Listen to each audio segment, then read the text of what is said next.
Thank you very much. Also, can I have Saqib Al Hassan online, please? Can you hear us, Saqib? Hi. If Saqib is there, Her Excellency Sheikh Hasina. Wait, one thing happened. He is currently playing in Sri Lanka, so he sent a message, voice message about it, to me right away. He's playing the semi-final of Sri Lanka Premier League. I'm playing it. okay. Can we go live?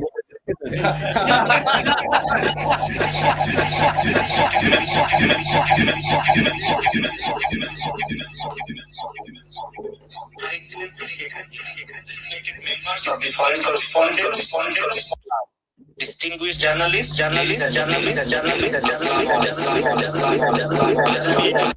হিসাবে আপনাদের সামনে কথা বলতে চাই। August মাস আমাদের ইতিহাসে এক গভীর আবেগের মাস। এই মাসে আমরা শ্রদ্ধার সঙ্গে স্মরণ করি আমাদের জাতির ইতিহাসের এবং সেই সব মানুষের একই সঙ্গে সাম্প্রতিক সময়ে আমাদের দেশে যে প্রাণহানি ও সহিংসতা ঘটেছে তা আমাদের সবার হৃদয়কে গভীরভাবে ব্যথিত করেছে। যারা প্রাণ হারিয়েছেন শিক্ষার্থী সাধারণ মানুষ, আইন শৃঙ্খলা রক্ষাকারী বাহিনীর সদস্য কিংবা অন্য যে হোক না কেন, প্রতিটি জীবনই ছিল একটি পরিবারের সম্পদ, একটি মায়ের সন্তান, আমাদের দেশের অমূল্য সম্পদ। আমি তাদের সবার প্রতি গভীর শ্রদ্ধা পরিবারগুলোর প্রতি আন্তরিক সমবেদনা প্রকাশ করছি। যারা আহত হয়েছে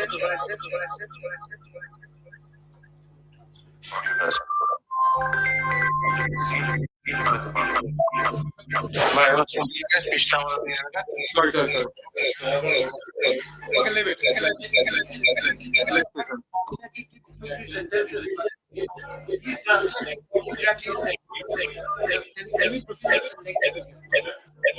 Okay, we will get that translation later on for those who are interested in the cricket to listen to it. We had Mr. Saqib, then we have the Mr. Aminul Haq Polish speak also with us. He is a former diplomat and security analyst. He's with us online. Hello, am I audible? Unmute yourself, please. Yeah, it has been unmuted. Am I audible? Hello? Hello? Hello? Yeah, we can hear you. Okay, thank you. Good evening. My sincere thanks to the Foreign Correspondents Club of South Asia, the organizer, the journalist present here today, and all distinguished guests. I'm Aminul Haq Polash, a former intelligence officer and diplomat from Bangladesh. I speak from professional experience and from serious concern about the security direction of my country. The issue I want to address is not only a domestic political concern, but a regional security concern.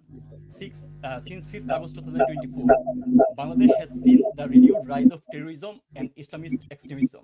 This poses a serious danger not only to Bangladesh, but also to South Asia. Anil. Hello? Hello?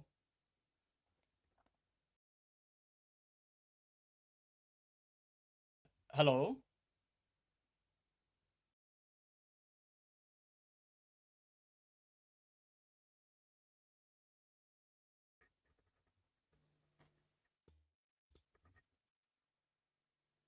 Mr. Polash, please speak. Okay. Am I audible now? Yeah. So let me begin with the recent facts. On 24th July 2026, a powerful IED hidden inside an umbrella was found under the Motijil metro station.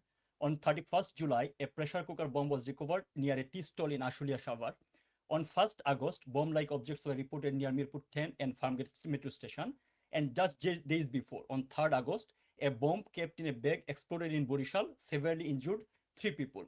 These are not isolated incidents. They are early warning signs. An IED doesn't appear by accident. It requires knowledge, material, testing, delivery, target selection, and logistical support. When such incidents appear in different parts of the country with increasing regularity, it shows that extremist actors have developed both capability and network. The authorities remain in denial. There has been no visible action against the networks behind these incidents, no meaningful arrest, and no serious public explanation. The Home Ministry has categorically rejected the presence of militancy in Bangladesh, even as warning signs continue to appear on the ground. Bangladesh has seen this denial before. Immediately after the BNP Jamaat alliance came to power in 2001, extremist procession appeared across the country chanting, Bangla will be Afghan, we will be Taliban.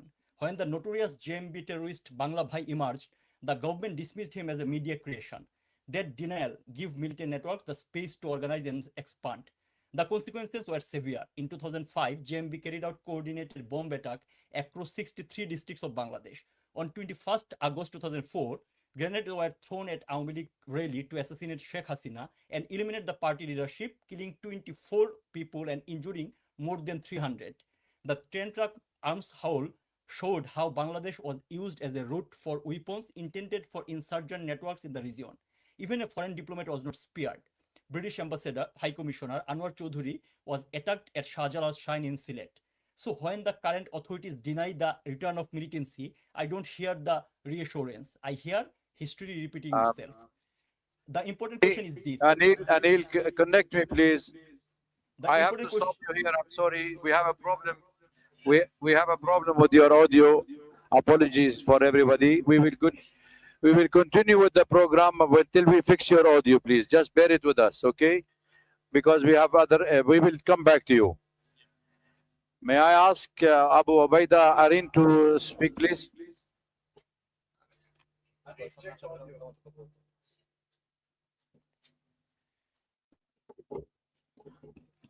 Good evening, everyone. Present over here today. Thanks for joining us today. And special thanks to everyone who is broadcasting in Bangladesh, despite of government's technocratic electronic dictatorial statement of not letting our Prime Minister, the former Prime Minister of Bangladesh, our party president,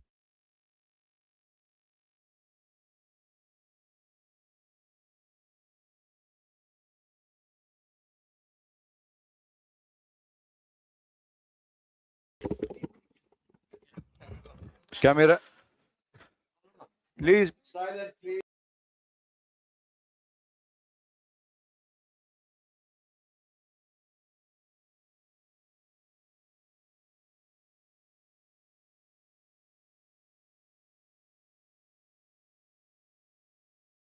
a vision, and we believed in the vision so deeply that we carried her to a landslide victory, and she did not forget that promise. She took a country that ranked #1 in corruption and built it into one of the fastest growing economy on earth. She found a nation beat by bare khamba or lamppost without wire and electricity, and built it with wireless innovations. She found a nation where trust funds and foreign aid were looted, where 10% commission to however is a must thing to get a tender or any kind of business in Bangladesh. And she created, from that nation, she created Padma Bridge with her own money. Okay, thank you. She never stopped building for the youth, not once. And late today, she sits in exile because of a conspiracy meticulously designed to turn the youth against her, to use the youth, the very generation she built for as instruments and dismantle the future. Look at where we stand now. The ranking of Bangladeshi passport is at the lowest point in memory. Our youth cannot travel abroad even for their studies. Inside the country, more than 2 lakh, I repeat the number 2 lakh, students are unable to join their institution, along with more than 3,000 professors, due to having the ideology of progressive Bangladesh, the ideology that Bangabandhu Sheikh Mujibur Rahman gave us. They can't join because supporting Bangladesh Student League. This is going on in Bangladesh. I'll invite you all to see the condition of the students, what they are going through, their family, and apart from their family, kindly look at the professors and their family. So I also want to remind you one more thing about the police killing. Today is 5th of August, just 2026, 2 years of ouster of our government. 2 years before this day, they celebrated as their victory.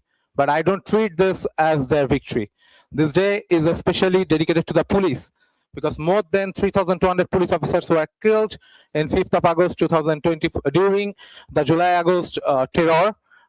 And in 5th of August 2024, you can see police's body are hanging upside down in different flyovers. This is not acceptable. Bangladesh police was the first police force who stood beside us during the War of Independence. The first police force who stood beside us for that. They are now facing the consequences. I also want to raise one more concern. Bangladesh authority has recently taken a decision to issue passport to all Rohingya without any kind of verification and proper recording. This will become a global security threat. You can understand the ARSA and RSO, they are highly getting trained within the border with the help of Bangladesh military also. Soon they will export terrorism all over the world. You can see in Malaysia, more than 36 terrorists are exported from Bangladesh. This is a matter of concern. But still today, I'm not hopeless because I can see it. Our youth are uprising again. This is okay. Our youth are uprising again. They are coming. The dream we had, it broke. It became nightmare now. But they are breaking out of the nightmare. They will come in front. They will stand shoulder to shoulder with Sheikh Hasina. I'm sure about this. This is not just a Sheikh Hasina, our leader has promised she will go by end of this December. This is not just a homecoming. This is a unification of 170 million Bangladeshis staying over there. They all will stand together. I remember during the 7th March speech of Bangabandhu Sheikh Mujibur Rahman, Kaife Azmi wrote, how many people you will put handcuff on? We have 70 million. How many people you will put how many people will hang? We have 70 million. I'm telling you, when our prime minister, our former prime minister and our party president will go back to Bangladesh, you will see, I think you all will write how many mouths you will try to shut. They tried to shut our mouth for the last few days. How many mouths you will try to shut? We have 170 million. How many people you will prison? We have 170 million. How many people you will hang? We have 170 million. One homecoming will unite all 170 million Bangladeshi all over Bangladesh, and they all will stand shoulder to shoulder with Sheikh Hasina. Joy Bangla, Joy Bangabandhu, Joy to Deshratna Sheikh Hasina. Thank you very much. I would request Anil. Okay, Anil, can't you hear me? Anil, Mike, Anil. Okay, okay. Can you hear me now? Okay, Anil, I would like that portion of yours to be quiet in that side, please. I want quietness. I don't want disturbance. Now we are reaching to a very crucial moment. Please be quiet, okay? So now I will call Mr. Mohibul Hassan Chaudhry, Mohibul Chaudhry Nofal, former minister, please to address the gathering. Thank you. Thank you. Distinguished guests, journalists, Honorable President of Foreign Correspondents Club, thank you for the opportunity to address today's esteemed gathering. Today, while we appear before you in New Delhi, our hearts are with the people of Bangladesh. Our leader, President of Bangladesh Awami League, who has served the nation as Prime Minister for 20 years in 4 terms, will address this event. Ladies and gentlemen, today marks 2 years since the violent ouster of our government in Bangladesh. And many of you are aware, a lot has happened over the last 2 years and the months leading to August 2024. When the uprising against our government began, our young people were told violent ouster of a government will lead to a discrimination-free Bangladesh. Instead, the past 2 years have left our country deeply divided and in a state of anarchy and chaos. Hope had been replaced with hate. Dreams have turned into nightmares. Prosperity have been replaced with poverty. Justice have been replaced with revenge. Ladies and gentlemen, today, through our leaders' address and presence, we urge our citizens, we cannot continue on this divisive and destructive path. It is time we chase unity over division, harmony over hatred, dialogue over confrontation, and justice guided by rule of law, not revenge. Ladies and gentlemen, today, across Bangladesh, millions of our citizens are struggling with high inflation and unemployment. Opportunities for young people are shrinking. Violence against women and children, journalists, lawyers, business people, and ethnic and religious minorities continue unabated. Anarchy and chaos rule society, not politics. It is, and this must change. Too much has been lost, too many lives are affected. We, as a political party, believe democracy and economy to thrive, an inclusive political polity must be established. It is in that spirit our leader Sheikh Hasina has expressed her desire to return to Bangladesh. Her and our party's objective is not to seek revenge, but fair justice and harmony. We seek a Bangladesh where political differences are resolved through democratic dialogue, where every citizen will enjoy rights under the law.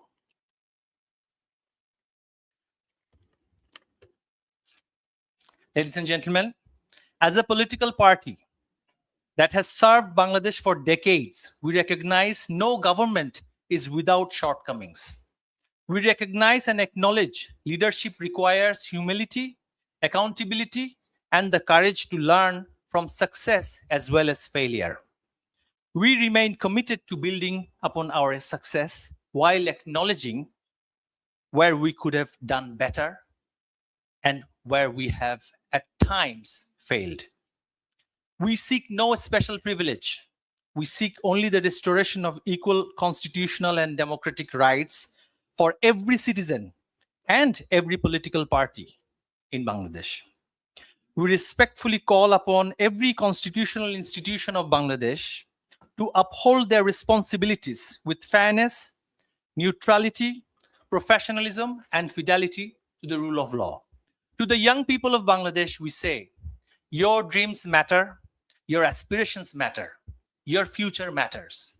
You deserve a Bangladesh where you can study, work, innovate, and prosper without fear, discrimination, or political division. Ladies and gentlemen, our plea to all the friends of Bangladesh and international stakeholders is that they ought to facilitate an inclusive political atmosphere and not support the extreme elements who are continuing violence in Bangladesh and who are institutionalizing religious extremism in Bangladesh. We find the veiled extremists are often touted as liberals by certain stakeholders, and we urge to end this duality. To our people, we urge, let us come together, not as opponents, but as one nation. Let us reject the politics of hate and embrace the politics of hope. Let us replace division with unity, fear with confidence, exclusion with participation, and vengeance with justice. And let us see this homecoming of Sheikh Hasina as a chance to heal and hope and not fight and fall. We believe together we can rise again, learn from past and progress into future. But if we don't now, if we don't, grave and worse future awaits us. We cannot let Bangladesh become a failed state. If the extremists and the fanatics are pampered and patronized, this future generation shall suffer for perpetuity. May we stand and heal together and defeat the dark forces. Joy Bangla, Joy Bangabandhu. Thank you very much for your point of view. And I would request Mr. Aminul Haq, Polish, if you are still with us, if you can come for 2 minutes only, please. Just 2 minutes, but slow if you can. Otherwise, I have to go to the second speaker. Please, thank you. Am I I listening? already- Yeah, am I audible now? Hello? Hello? Hello? We can hear you. Okay, so let me wrap up in this way. So there are several current incidents that indicate that like Islamic terrorists and the militants are directly active in the field. Still, government is denying the fact, and it doesn't start overnight. It starts right after 5th August 2024. Militant leaders has been bailed and released. They came to the public sphere. They have become active again. The UNIS regime didn't take any sort of initiative to tackle that tackle that terrorism issues. And that is still going on. So I urge to international community so that they can come forward to look into the issue, because like terrorism never confined into a national border.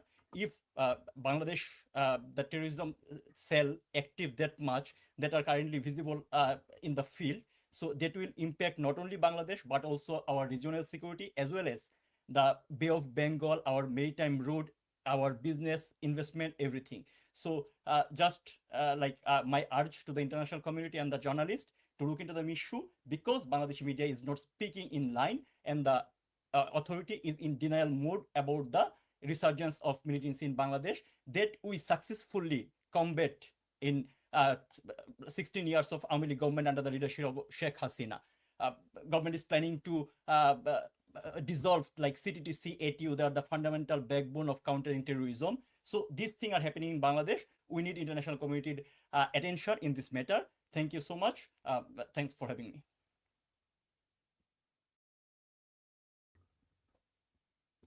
May I now request the key speaker, Mr. Sajib Wajid Joy, former ICT advisor to the Prime Minister of Bangladesh. Please speak slow and soft so we can hear you all. Thank you. Thank you very much, Dr. Awad, for the kind introduction. Thank you as well for the National Press Club for hosting this event. Honored to be here today. You've heard the other speakers speak a little bit about what is happening in Bangladesh and what has happened. I want to bring a few things to everyone's attention, and this is something I believe that the international community needs to focus on. First of all, you have heard the refrain again and again that about the deaths during the July-August protests of 2024. Here is what no one is talking about. You have various counts on the numbers. You have the UN number of 1,400, whereas the government number is 800 something. Who are these additional 600 people? Where did the UN get those names? Our party has written to the UN, our lawyers have written to the UN again and again, and to date the UN has not provided any names. But more importantly, the UN only covers a period up to August 15th of 2024. But we know that the deaths continued. And what is most alarming, and this is something that I believe that the press, the international press, should really, really pay attention to. You see, the Yunus regime, one of the first things they did was pass an ordinance which became law called the Indemnity Bill, indemnifying all the protesters, everyone, blanket immunity, protecting them from any prosecution for any killings. That includes killings of civilians, that includes killings of our party members, and that includes killings of police officers. To date, the BNP government that is in power, they have ratified this ordinance, turned it into law, and this continues, which means that none of the police killings, we still don't know exactly the number of police deaths, none of the police killings can be prosecuted. So my question to you is this: are killings okay? Are killings acceptable? If you can have blanket immunity for protesters to kill police officers, to kill civilians, to kill Awami League members and leaders, then why blame anybody? That is the first issue I would like to focus on, the indemnity. I think this is something that has not been paid attention to. This is unprecedented. How can you have blanket legal protection for killings by anyone, especially killings of police officers? This is unprecedented. This is completely against all human rights, against all norms of decency. Secondly, what you have had since August of 2024, you have had thousands, tens of thousands of people behind bars, which are all now, on one hand, most of them, many of them are Awami League members and leaders. Most of them are being held without any trial, without any due process, without any bail. Many of them are elderly, in their 80s. Their health is failing. Many of them have died in police custody. Not only that, killings in police custody have continued. We have documented them. We have put them up on our websites, on our Facebook pages, full list of names, exactly when, which prison they died, under whose custody. Most of them were young. They had no reason to die. They were all killed extrajudicially by the Yunus regime, and those killings continue even today. Outside of the prisons, during the Yunus regime, and even now, our party members are being hunted down and killed. Every few weeks, someone is killed somewhere. There is no due process. The police do not take any action, and the government protects these killers. So political killing in Bangladesh since August of 2024 has been legalized. This is Bangladesh today. And if any killings are legal, then why blame the Awami League at all? And finally, since 2024, not only Awami League members and leaders that have been behind bars, but anyone sympathetic to the Awami League. This includes journalists and businessmen, especially journalists, editors, owners of newspapers and television channels who were seen as pro-Awami League, have been behind bars for over 2 years now. You are the press club.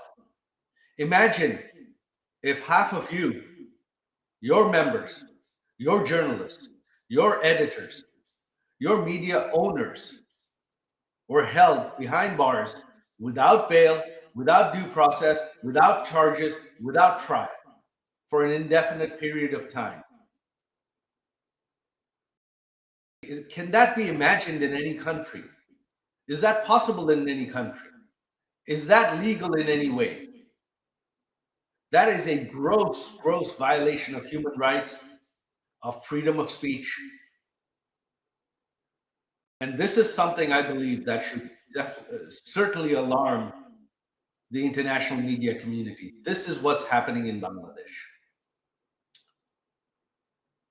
So Bangladesh today is a failed state. It's not a failing state. It is a failed state.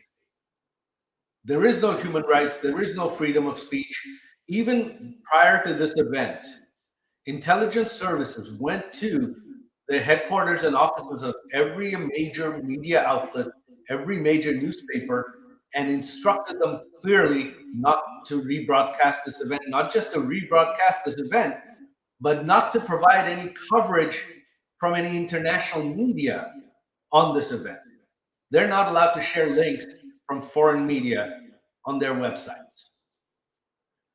Any journalists that were seen as still sympathetic to our government or against this government, many of them were fired even in the last couple of days. This is what's happening in Bangladesh. And what is the future? What does the future hold? There is no law and order. There is no constitution in Bangladesh today. What should concern India most is Bangladesh has become another Pakistan on India's eastern side. You have another Pakistan today on your eastern front. Foreign intelligence services, especially ISI, has an open hand. Militants, hundreds of convicted terrorists that our Awami League government arrested and convicted and put behind bars, have been released from prison. Hizb ut-Tahrir marches openly. Al-Qaeda operatives speak at public rallies. This is what is happening in Bangladesh. And this does not portend well for India and the world at large. In the future, the next set of terrorists globally are going to be coming from Bangladesh, unless this is stopped now. And where it has to begin is from the media, especially you in India. You are the world's largest democracy. Your media has reach. You cannot take this as a sensational story only when something sensational, headline-worthy happens. This is something you have to cover every day. This is something that you have to raise international awareness of. If you raise it, the international media will pick it up. If the international media covers it, it will come to the attention of international leaders. That is what needs to be done. If that is not done, then Bangladesh's future is bleak. India's future security is bleak. As to what the future holds, who knows? But right now, this is the future. The Constitution doesn't exist. Even if we hope that in 4 years there will be an election in Bangladesh, who knows what form it'll take. The BNP, running unopposed, has a 2/3 majority.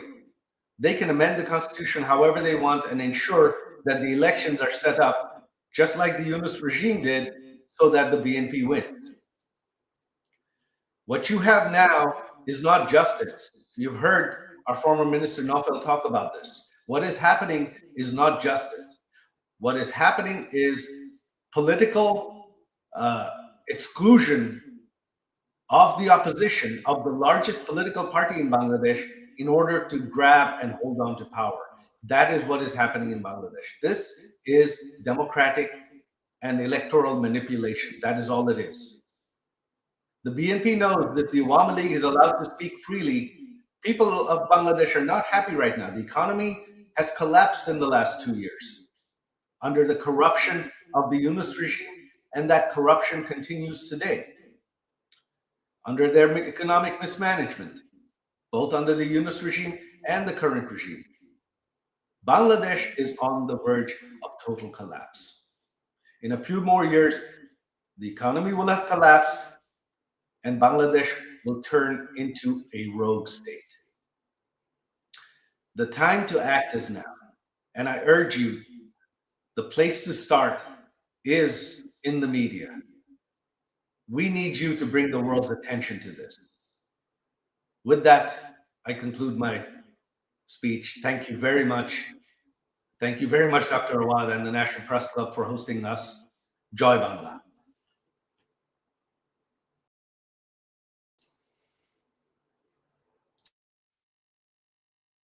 Wajid, but I would request you to stay online with us because there will be questions raised by the colleagues around. So please stay with us till we have the Honorable President of the Awami League, Mr. Certainly, Sheikh. I will stay online to answer questions. Yes, Thank please. Then let me get her online, and then we will take her point of view, audio only. She's been with us, and Honorable former Prime Minister, could you please take the mic? The floor is yours.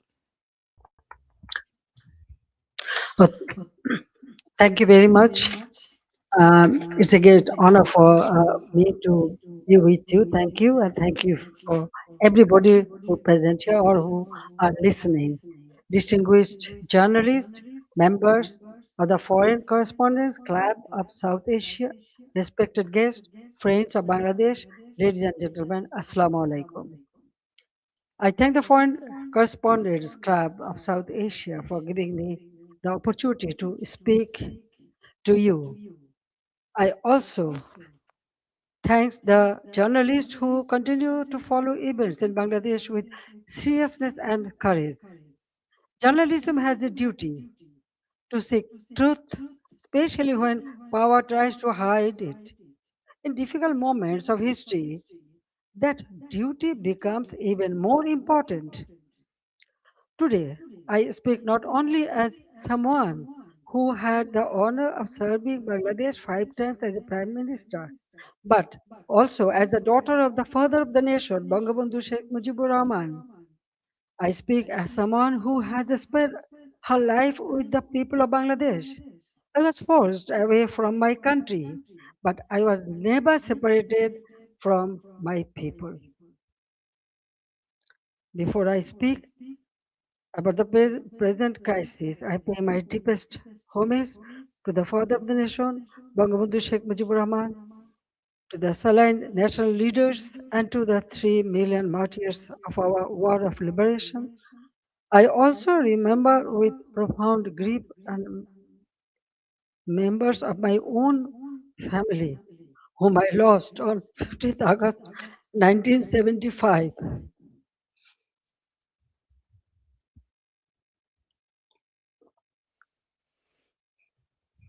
Today is also the birthday of my beloved brother Sheikh Kamal, who was 2 years younger than me. He was a valiant freedom fighter, a youth leader, a sports organizer, and a cultural activist. His life represented the courage, creativity, and patriotism of the young generation of Bangladesh. I remember him today with deep love, pain, and pride.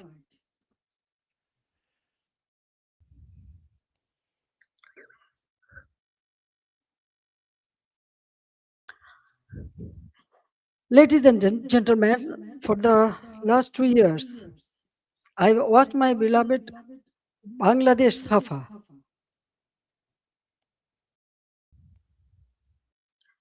Fear has entered homes, workplaces, and campuses. This is not the Bangladesh we built. This is not the Bangladesh for which 3 million people sacrificed their lives in 1971.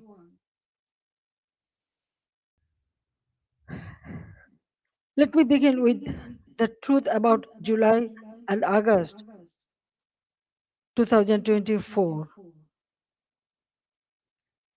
It was not a peaceful student movement.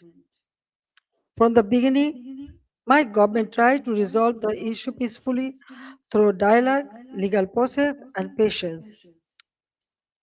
But behind the language of reform,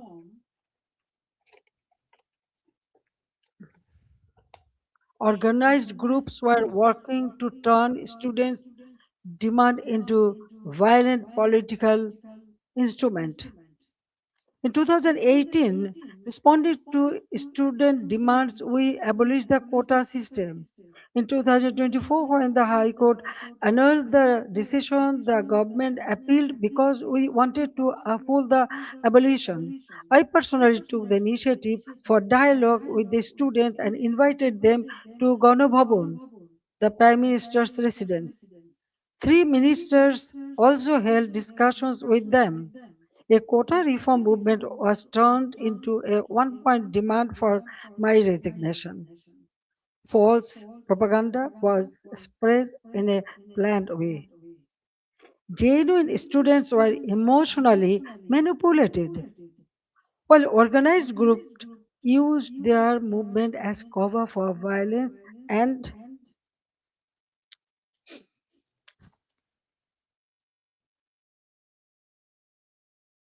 violence and regime change. Muhammad Yunus himself said this was a meticulously designed movement led by a mastermind. His own words expose the truth. It was not simply a spontaneous student protest. There was no visible or responsible leadership. Instructions were given invisibly. It was organized, directed, and used to create a path to power outside the ballot box. From July 15th, the character of the movement changed. Killings, arson, attacks, and looting began. State property was destroyed. Bangladesh television was attacked and set on fire.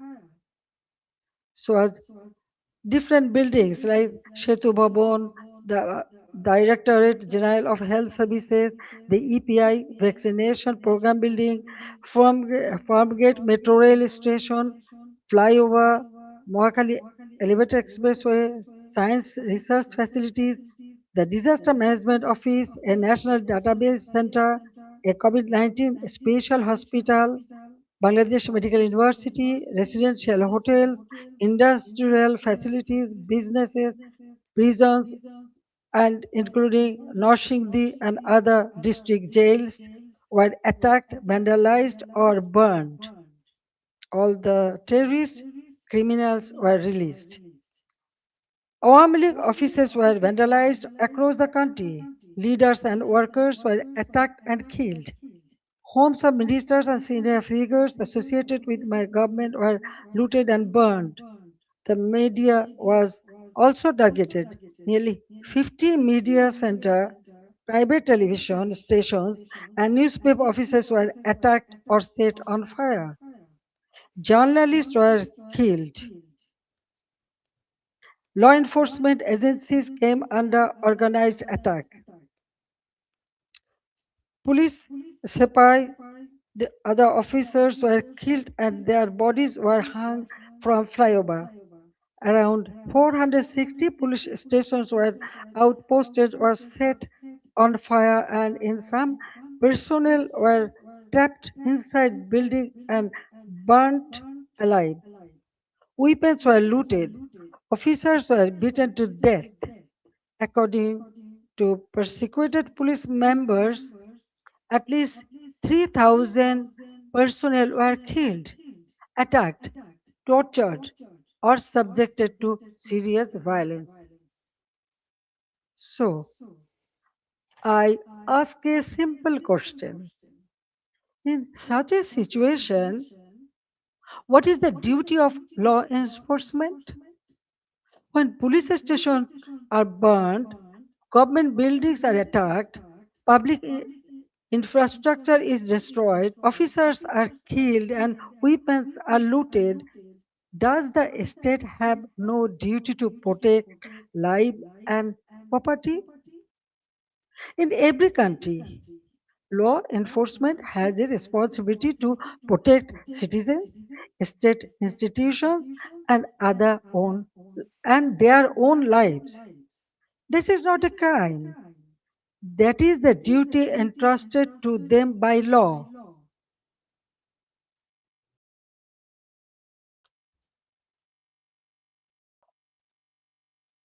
At the same time, I wanted the truth to be known. That is why I formed a Judicial Inquiry Commission on 18th July 2024. Its purpose was clear. Every casualty had to be investigated. Every incident of violence had to be examined, and every family deserved to know the truth. I met victims' families, visited the injured, and instructed the authorities to provide the highest level of medical treatment free of cost. And on 1st August, I strengthened the inquiry into a three-member commission so that the investigation would be credible and comprehensive. But after seizing power, the illegal interim government led by Muhammad Yunus stopped the investigation. They did not allow the truth to come out.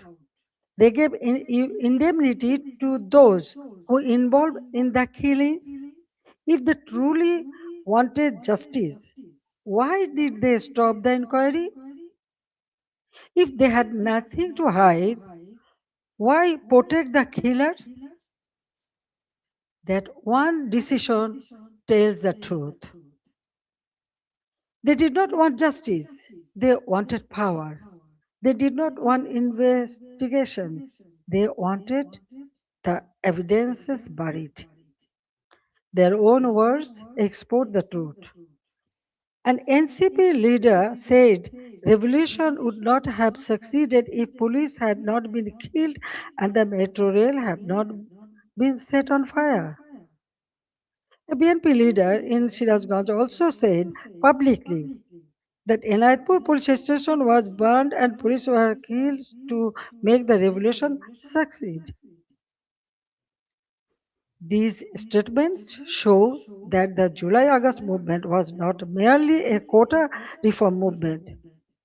It became a coordinated assault on constitutional order driven by hidden instruction, organized violence, and propaganda.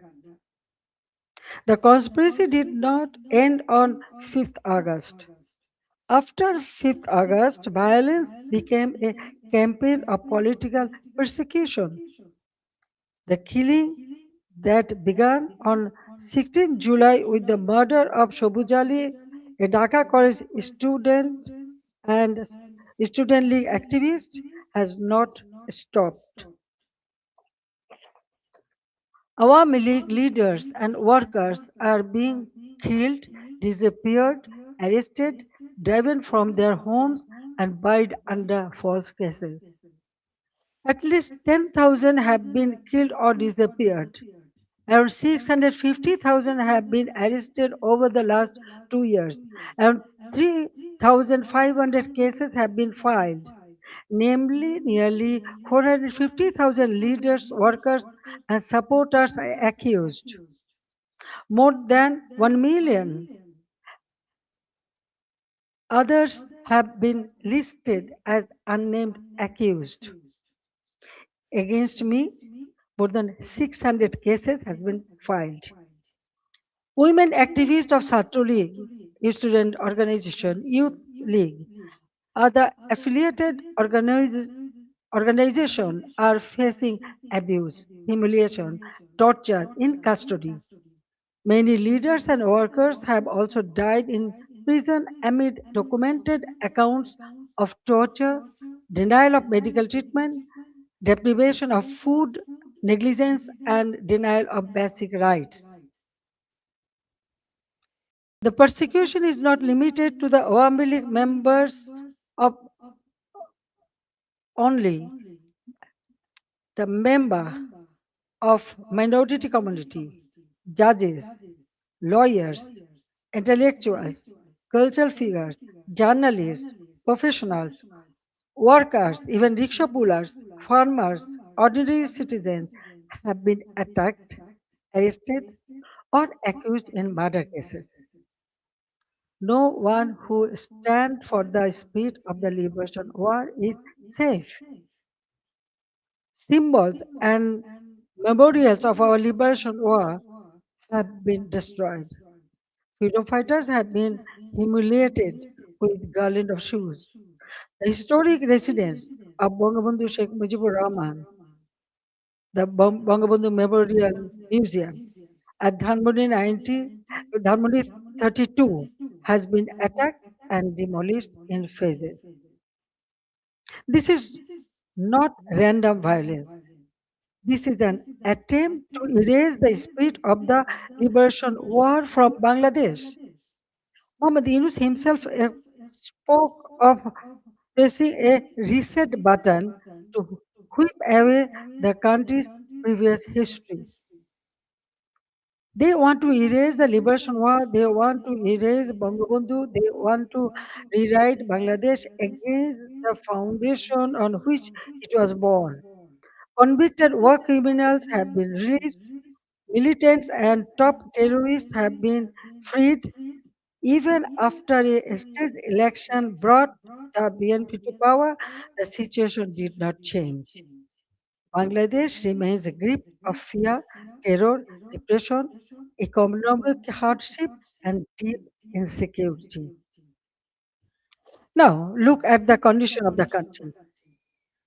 The progress we built has been destroyed, and ordinary people are paying the price. GDP growth has fallen to 2.22% compared with 6.80% during the Awami League government. Industrial production has fallen sharply. For the first time in 54 years, the industrial sector has faced negative growth. Defaulted loan in the banking sector have reportedly risen from 13% to 47%. Poverty has increased from 18.60% to 46.8%. Investment has turned negative. Job creation has collapsed. More than 2 crore people have newly fallen into unemployment.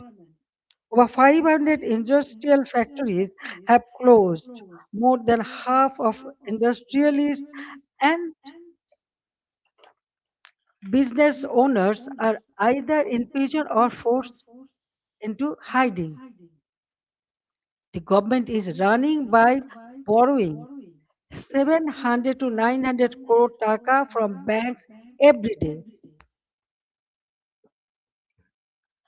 Project costs have been increased by 50% to 250%.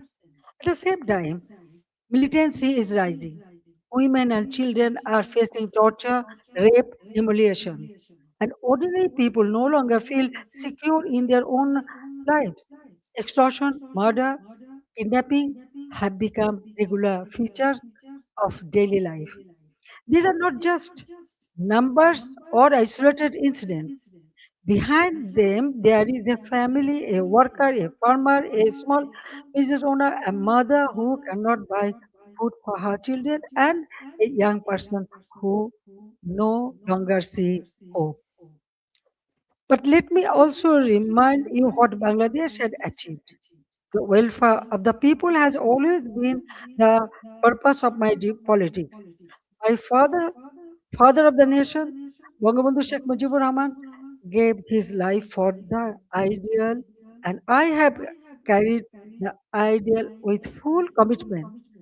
During my 5 terms as a Prime Minister, we used long term planning, sound financial management, disciplined implementation to place Bangladesh on a strong foundation.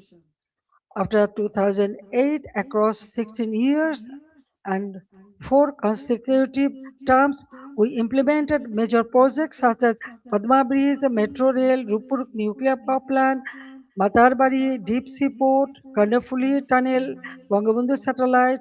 We maintained GDP growth between 6.5% to 7.5%. Our development projects were not vanity projects. They were part of building national capacity. Our social programs were not charity, they were investments in human dignity. We made Bangladesh stand tall. We made it known as the rising tiger of Asia. Bangladesh's crisis is not only a domestic crisis, it affects regional peace, security, trade, development, and human dignity. That is why I call upon the international community and all the friends of Bangladesh to stand with the people of Bangladesh in their struggle for democracy, justice, and peace. A stable Bangladesh matters for South Asia, for the Bay of Bengal, for development partners, and for all countries that believe in democracy, rule of law, and justice. The next decade can be a decade of recovery and renewal, but only if democracy is restored and the people are allowed to decide their own future. That is why I make these demands clearly. The ban on the Awami League must be lifted, political prisoners must be released, false cases must be dropped, freedom of speech must be restored, media freedom must be protected, judicial independence must be guaranteed. Law enforcement agencies must serve the people, not those who use power for revenge. These are not demands for one party only. There is necessary steps to save Bangladesh. Whatever fate awaits me, I will return to my people. I cannot stay away while my beloved countrymen are suffering.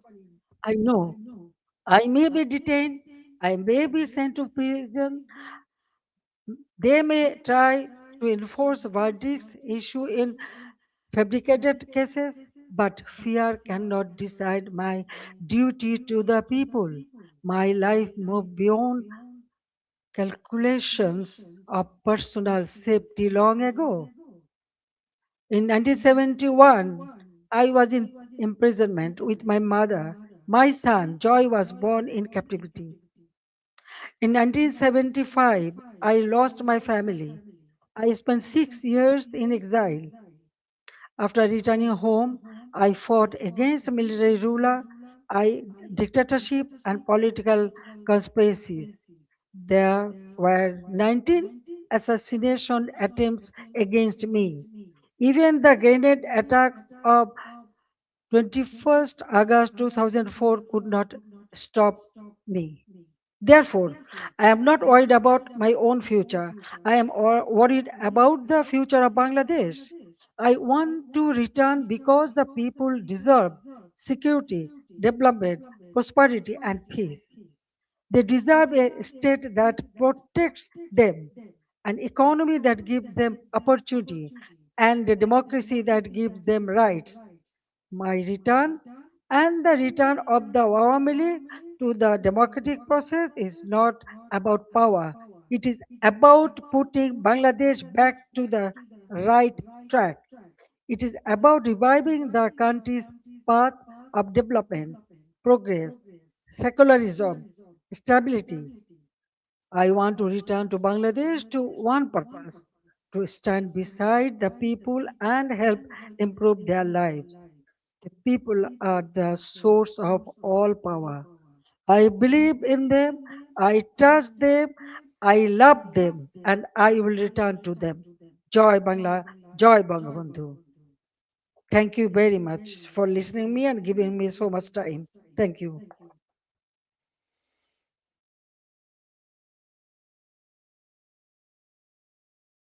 For side input, and I would request you please to take a couple of questions from our colleagues before you go, and then we can direct the question to some other people. Venkat, please. I'll give me Venkat. Wait for the mic, and we'll give priority to our members. Then I'll give you. Just let me thank you.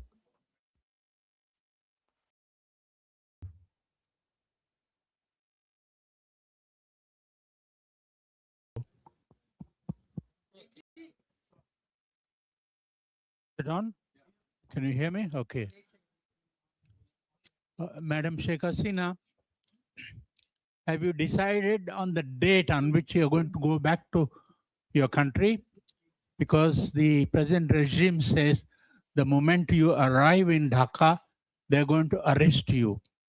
What are your plans if they arrest you?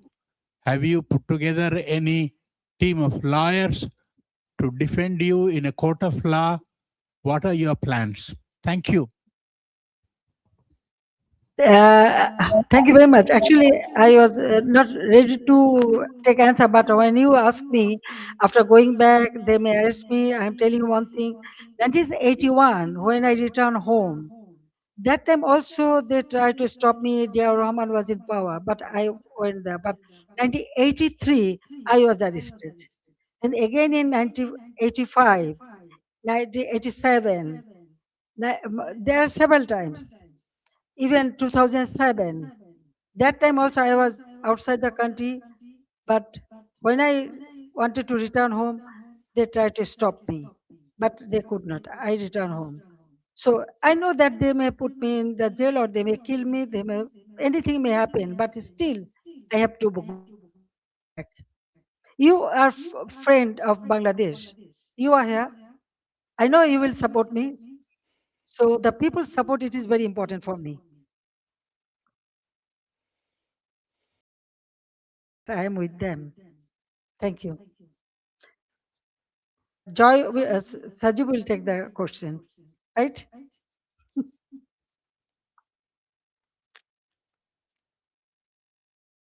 I hope Madam Hasina can answer this question. Sajib is a US citizen. The US ambassador to India has recently visited Bangladesh and expressed his confidence in Mr. Tariq Rahman's leadership. And Sajib is, of course, I'm aware that you have dual citizenship, Bangladesh as well as the US. But how do you view the US ambassador's remarks and his support also offering further deepening of trade relations with Bangladesh? And also, you said, Sajib, that Bangladesh runs the danger of becoming another Pakistan. But you are aware that one of the two countries, the country of domicile, the United States, under President Trump, has a particularly close relationship to Pakistan and is now building one with Bangladesh. So should Madam Hasina return, how do you intend to, where do you see the future of relations with the United States? Thank you. Thank you for your question. Look, the United States has its own goals. Yes, this is I'm a dual citizen.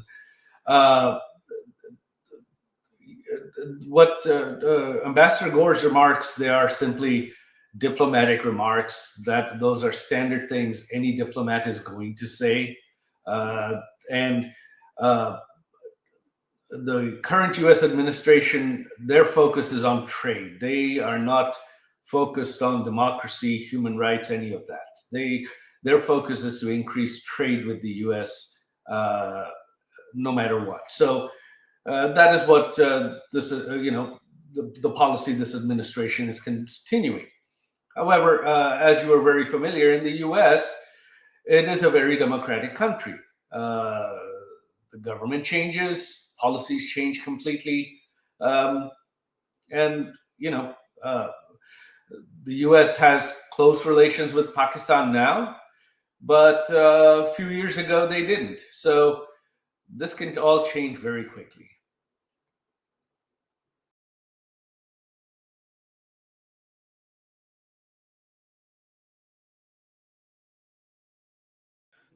Yeah, hello, this is Shaumuntok from DW. So my question is that since you want to go back to Bangladesh, all of you said that, what's your plan, how to enter Bangladesh, and have you had any conversation with the current government at any capacity?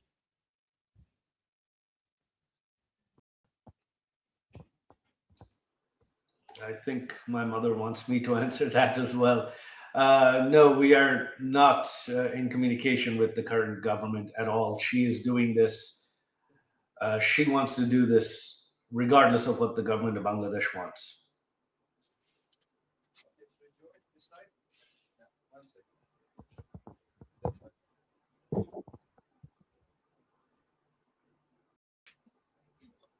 Good evening. My question is, the Sheikh Hasina has been in India for 2 years, roughly. And how has her stay been? Has she been in touch with the government of India and its officials? And the fact that she's keen to go back, is this something the government of India is aware of? And how does the government feel? Because the Prime Minister of India in the past has said that Sheikh Hasina is my sister. Well, obviously, the fact that she wants to go back has made international headlines, so I'm sure there isn't anyone in India who is not aware. With regards to how they're treating her, they are treating her like a head of state. They are treating her very well. She is staying as with the full services and security of a head of state. They have shown her, Prime Minister Modi's government has shown her the utmost respect, and for that I am eternally grateful.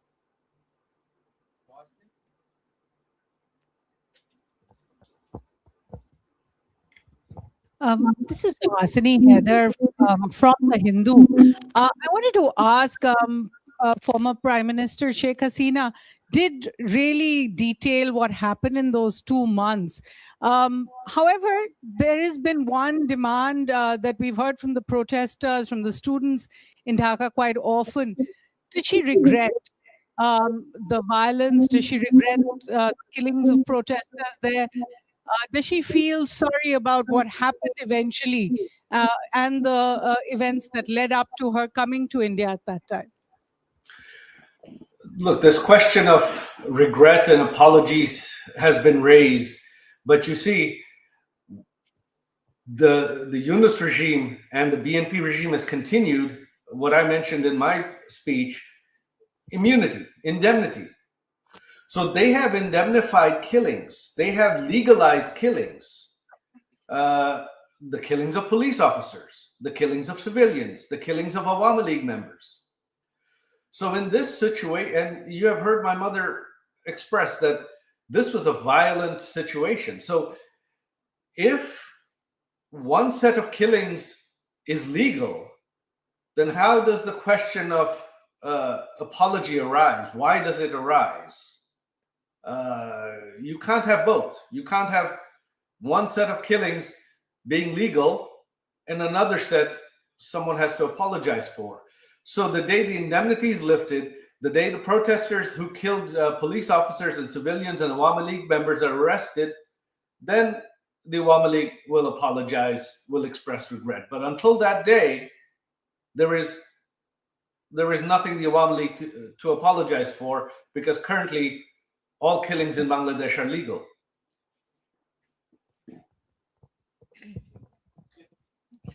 My name is Sultana Rahman. I'm from Bangla News Network. Honorable former Prime Minister, apnake salam. Maybe I'm the only journalist from Bangladesh here. I'm really excited and emotional too. It's a great opportunity to ask you a question. That is, you know, the basic foundation of Bangladesh is under threat. That is our liberation war. Many people, hundreds of thousands of people, they are concerned, they are dying, but still they are sad. They are upset about the history, what is happening on our history in 1971. And my question is to you. I talk all walks of life. They asked me when she's coming. You told that you are coming in December. What is your actual plan? Thank you so much. Unfortunately, my mother is the only one that can answer that. I think she has left. She's not. No, I'm here. I can answer. No problem. Well, you see, I just declare that I'm coming. I'm going to Bangladesh. Okay. Now the date and everything. Of course, when time will come, I will tell you. I told everybody. I hope that the people. Actually, I received response from all the people. So I believe that Bangladesh people suffered a lot, but I cannot take it, and that's why I decided to go back.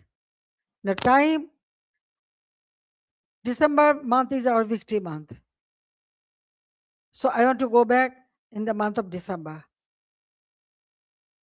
I know I may face anything, but what happened? Bangladesh need reconciliation. Bangladesh needs constitutional development and constitutional position. Bangladesh people should have their constitutional right. justice. Now they have nothing.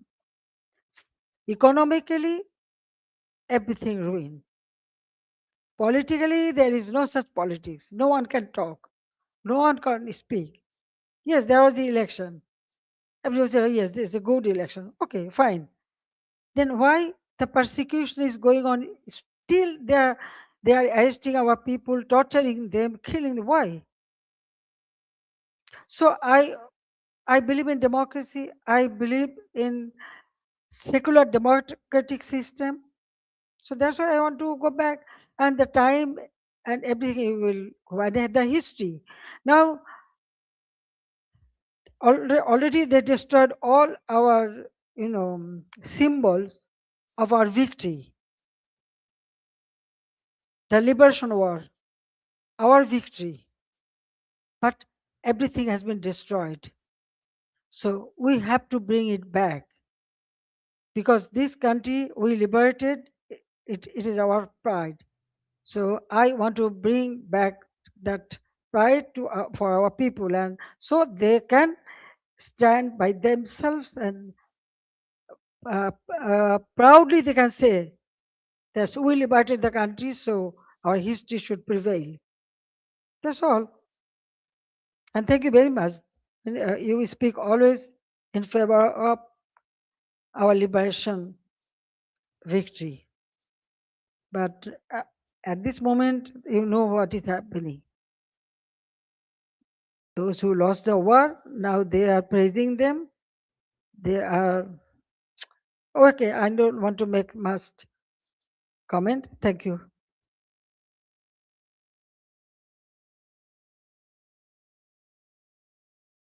TV, you had given us an interview where you first revealed that you will be going back to your homeland in December this year. But I also want to communicate. Your son just said that there's no communication happening with the government. But would you want some kind of a back channel with the government before you revisit and return to your homeland, or would you want some kind of a mediation to happen from any neutral party or any neutral country? I ask this especially because today and yesterday, the Bangladesh government has put a blanket ban on your speeches and statements. So how would you intend to now communicate with your own people back in Bangladesh? Thank you very much. India is our friendly country. Anytime Bangladesh is in a disastrous position, India always stand behind them, and they give shelter every time. 1971, then 75, and still. Now, government to government relationship, that is different. But India always has been a great friend, and I know they will remain that. Now, about us, yes, I told you that I was not ready to leave my country. I didn't know that I am coming here, but somehow I reach here. One day, perhaps it will be another. How I am, because all our people, they brought me here. But they took shelter. Okay, so as a friendly country, they always remain as a friend. But I want to go back to my own country. So I believe that I should go. I'm going for my people. It is not the matter of government.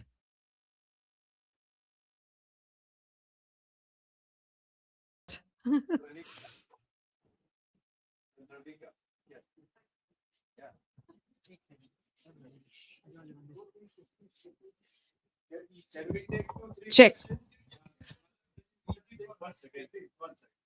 Let's take 2-3 questions at one time.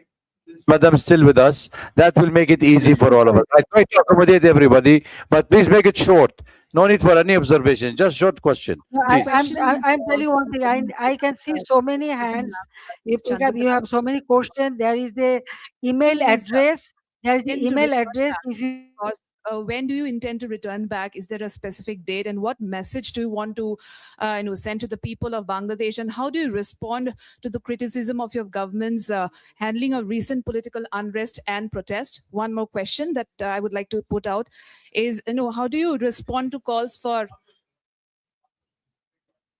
Also, what are your priorities for Bangladesh's economy, as you have already mentioned about it? So if you would like to respond to that.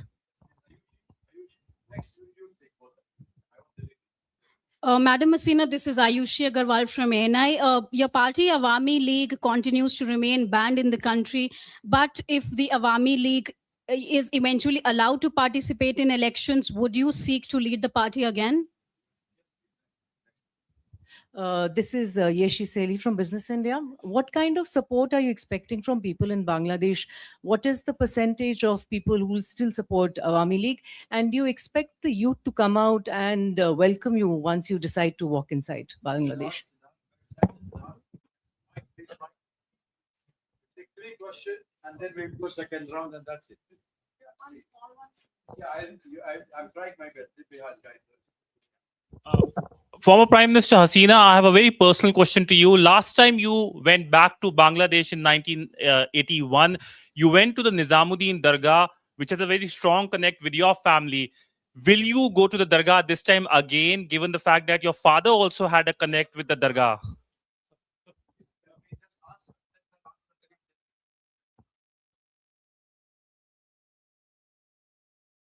Yes, ma'am, please. Madam Hasina.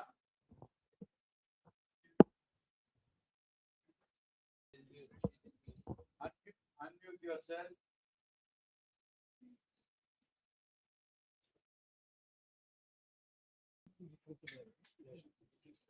Unmute yourself, please. Please, can you unmute her? It's from there. Both are mute. Unmute. Unmute, please. Unmute yourself, madam. You are muted. Okay. I think any other questions you wanted to raise? Because we are unable to get her online. Yes, please. Spanish TV. Yes, AP. Yeah, take the mic, please. Yeah. Yeah, there. Yeah, ladies behind you. Yeah. So, Madam Hasina, I want to ask, do you plan to surrender to the authorities and face justice, both you and the other people who have been convicted? Yes, please. Yeah, ladies here. Yeah, behind you. Sorry. Yes. Madam just Hasina, take 2-3 this is questions. Nainima Basu, an independent journalist. Wanted to understand, as you said, you are aware that you're facing a death penalty. How do you plan to counter that? And also the Indian government has said that they do not endorse whatever you've said today. So what is the conversation you're having with the Indian government? Thank you. Thank you. Yes, please, yourself. Final question here. Yeah. Tripti Lahiri with the Wall Street Journal. You have said that you're willing to face prison if you are able to return. But what if the Bangladesh government denies you entry? What would you do then? I hope she's on the line to answer. Let's wait and see if she's online so we don't waste our time. Yes, ma'am, please, can you hear us? Unmute yourself. Or Mr. Saqib, also you can do it. He's gone?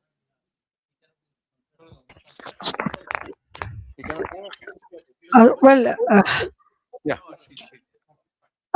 What I want to say that all the questions already I answered many of the paper or media before that, and that's why I feel no need, because going back to Bangladesh I already told you, and visiting the serene place, this is our custom. Definitely, usually we do it. So Nizamuddin Aulia or any place we can go, we can visit. That's the one thing. Another thing is that most of the question I think already I have answered you in the past in the media. Now the government, what government will do, it is their matter. I have decided to go, I will go, and when time will come, you will be able to know everything. Okay. Now I think I have there is an email address. If you have more question, you can send it there, then you will get your answer. So I don't want to take you much of time. So Okay. thank you very much. Thank you again you. for arranging all this an event. It's a wonderful place, and all the all of them are present here. I thank you very much for giving me this opportunity to talk Thank to you, you. madam. It's very nice to Thank talk to you. you. Yeah. Thank you for having you with us today. It was an honorable meeting, and we will all enjoy it. And I'm sure that we will be wish you all of us will praying for your safe return home and goodwill for Bangladesh. I just wanted before we end the session to ask the minister, former minister Muhammad Ali As-Siddiq, to acknowledge the presence of some of the Bangladeshi leaders among the audience. Please, could you please? Thank you very much, the distinguished journalists, the reporters, and you covered up the valuable issues. Today, from all the way to Europe, our all European, Awami League President, Muhammad Nazrul Islam is here. I would like to recognize him. No, I have another person, Dr. Pradeep Ranjan Kaur from New York, from all the way. He presents here. And, we want all sorts of your assistance and help to go back to Honorable Prime Minister to Bangladesh, restore the democracy and human rights. Thank you very much. Thank you very much, everybody, for coming. We'll be answering. Our former Prime Minister and the President of Bangladesh Awami League will be answering all the questions through the email. Please, I think we have circulated the email, so please get in touch. Thank you, Arun. I think we all welcome you all for tea and coffee and snacks. Join us. And if you want to take any bite separately from the distinguished guests, feel free to question and ask them. Thank you for being here. It's difficult to control. Bye.